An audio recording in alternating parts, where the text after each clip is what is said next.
If you have been looking for a budget-friendly way to make your own shampoo at home, today's video is for you. I'm going to show you how I made a budget-friendly herbal black shampoo using natural ingredients I already had.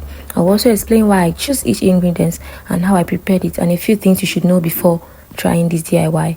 Let's get started. Joshua, have I not said, be bold and courageous, every step your foot will claim. I have already made it yours. Hi everyone, welcome back to my YouTube channel. If you're new here, my name is Hope, and on this channel I share practical natural hair care tips. I also share my growth journey, my faith, and I also do book reviews. If these are the kind of content you enjoy, don't forget to subscribe and turn on your notification button. For the recipe, I used black soap. Black soap is a cleansing base for this shampoo. It helps remove dirt, sweat and excess oil and product buildup from your scalp and your hair. I added lemongrass because it's commonly used in herbal hair care.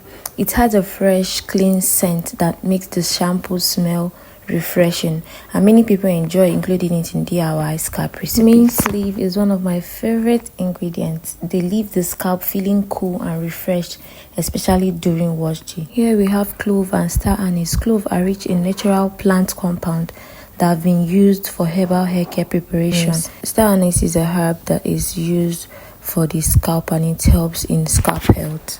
Glycerin is a humectant, meaning it helps attract moisture to the hair.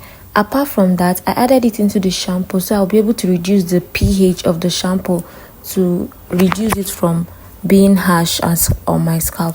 Nettle leaf is a DHT blocker, meaning it stops the hormone that causes hair breakage and hair loss. I also added tea tree essential oil, though I did not film it here, but I added it in the process video. First of all, we need to make a herbal infusion, so I used 500 ml of water to make the shampoo. I added the water into a pot and then I went in to add all my herbs except the nettle leaves because it's a powder, so I did not add the nettle powder, but I added the clove, the tea tree oil, the star anise, the lemongrass, the peppermint into the pot and I boiled it.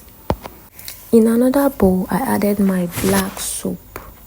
Now this black soap, I didn't usually use any measurement, but I can say that I used at least 2 tablespoons of this black soap. I added it in the bowl. So this is not just the quantity I used for the black soap. I increased the black soap quantity later, and that's why I said I used up to 2 tablespoons of black soap. I'm grateful that this black soap doesn't have lots and lots of particles.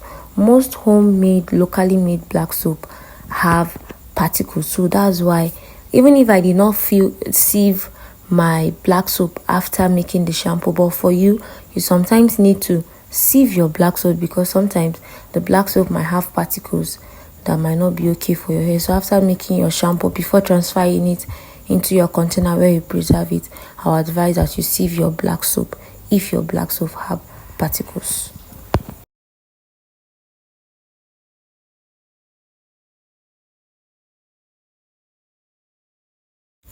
Now this is our herbal infusion. After boiling the herbal infusion and it was still hot, I decided to add it into our black soap. I added it into the black soap. I made sure I sieve. Please make sure you sieve it. Don't just add it like that.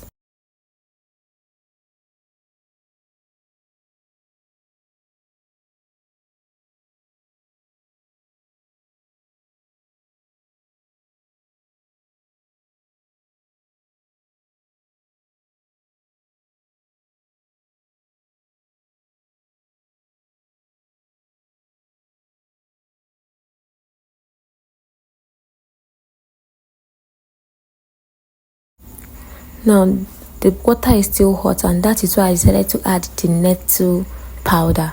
Please, I beg you, this nettle powder stings a lot. It could actually be very harmful if you did it too much. That's why you see that I use just a little quantity. So when you're adding your nettle powder, add a little quantity because it stings and it might not be okay for your skin because it will sting and give you lots of allergic reaction.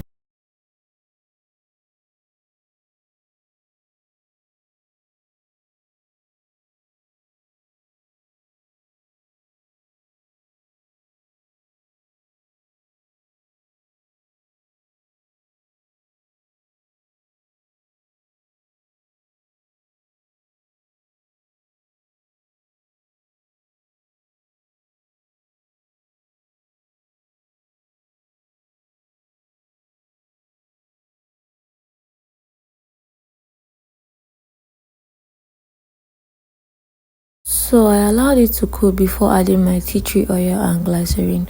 Now, one of the most important things you need to add to this shampoo is your glycerin. The scalp pH is between 5 to 5.5, but this black soap shampoo should be around 8.0. So adding your glycerin will actually help reduce the pH of the shampoo. If you don't have glycerin, I advise that you add honey to reduce the pH of this, because it's going to be very, very harsh on your scalp, and it's going to, instead of moisturizing your scalp, it's going to dry out your hair and maybe cause your hair to break. So you really need to add glycerin to balance the pH of your shampoo. A few things to keep in mind if you're making this yourself: always do a patch test before using any DIY product. If you notice an irritation, please stop using it. Now, because this recipe contains water and herb, that's why I do not make much, because it will not last you long as a normal preserved shampoo. So you need to make small batches and store them properly, or you can use an appropriate preservative or just use vitamin E. One thing I've learned on my hair growth journey is that natural hair care doesn't have to be expensive. I hope you enjoyed this recipe. If you did, please give this video a thumbs up, subscribe to the channel, and let me know in the comment section. Have you ever made your own black soap shampoo? If yes, what ingredients did you use?